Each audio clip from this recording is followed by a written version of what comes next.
Жок дегенде мектеп толук жабылбасын, 4-класска чейин болсо да ачып берсин деген талап менен келдик. Ошо баланын саны жетпей калды деген эле ушулто. Силер мектебиңерде эч ким жапкан жок биринчиден. Жаап койду. Жок, мына азыр Заврой менен сүйлөштүк. Базар Коргондун Кыргоо айылынын тургундары билим берүү жана илим министрине өздөрүнүн талабы менен келишкен. Анткени ата-энелер номер 46 Кыргоо мектеби жабылып, окуучулар башка жактарга таратылат деп айтылган кептердин чын төгүнүн билүүгө кызыктар. Директорго келип айтты, эмнеге мектеп жаап койдуңар, кимдин уруксаты, кимдин буйругу бар десек, буйругу жок экен. Жөн эле райондон келип жапкыла деп атат, башка мектепке жөнөткүлө, силердин саныңар жетпейт. Ошол эле шылтоо. Анан биз отура албадык ата-энелер, балдар үйдө отурса, азыр окубай ушул заманда 21-кылымдын балдары үйдө окубай калышы мүмкүн эмес да. Ошон үчүн биз министрди издеп келип азыр ушул жерге учурап калдык, жакшы. Эми ошо биздин мектебибизди жаппай койсо деле болот эле. Шартыбыз туура келбейт өз башка жакка барып окугангачы. Трассанын жээгинде биздин айыл. Мектепке да каттай турган только трасса менен катташ керек. Мен балдарымды эскаватор жолго чыгаргым келбей атат. Кошуна айылга барып окуганын бир эң минус жагы балдардын милим деңгээли түшүп кетет экен. Убагында жетпейт. Убагында барбай жолдо жүрөт. Балдар уже мектепте отуруп ыйлаган балдардын жашын көрсөң, өзүң кошо ыйлайсың. Вообще болбойт атат азыр. Жок дегенде биз ошо сураныч менен жүрөбүз, мондой сураныч менен. Жок дегенде 4-класска чейин ачып берсе, болду. 4-тү бүткөндөн кичине чоңоюп калышат. Жолдо жүрүүнүн эрежесин кичине угуп, бирөөнү бас дегенде уга турган болуп калат да. Биздин көйгөй, Кыргоо элинин көйгөйү ошол. Кече окутулган, кадимки эле балдарыбызга ок аташ берилген, жакшы эле окуп келишти балдарыбыз. А бүгүн мектепке барбай калды балдарыбыз.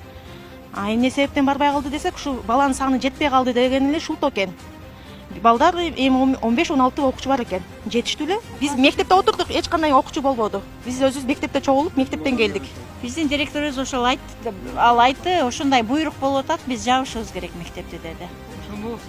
Сурадык да кайра эмне үчүн балдарыңардын саны жетпейт дептир, анан ар бир класста 25тен окуучу кылгыла, анан кийин кайра ачып беребиз дептир. Эми болгон айылыбыз өзү бир 100дөн ашыгыраак үйбүз да, анан каяка 25 окуучуга жеткиребиз. Министр Догдургүл Кендирбаева мектеп жабылбай турганын, бирок Кыргоо айылындагы мектептин маселесин карап чыгарын айтты. Аймактардагы билим берүү уюмдарына автобустар бериле турганын, муну менен окуучулардын жол көйгөйү жеңилдей турганын кошумчалады.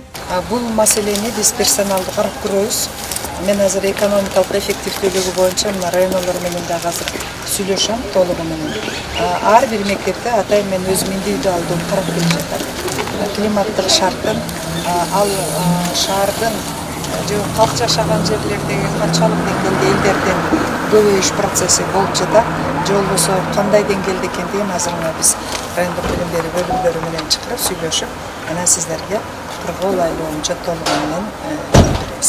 Аталган номер 46 мектепте бүгүнкү күндө 130дай окуучу билим алат. Базар Коргон райондук билим берүү бөлүмү талап боюнча окуучулардын саны 25ке жетпеген класстар гана жабыла турганын, ал эми бул мектеп боюнча маселе жарала электигин айтышты. Андай сөз жок. Мектепте мына 2023-24 окуу жылында 137 бала окуп аткан экен. Азыр 24-25тин азыр алтабыз. Биз ошо катары эле айтабыз.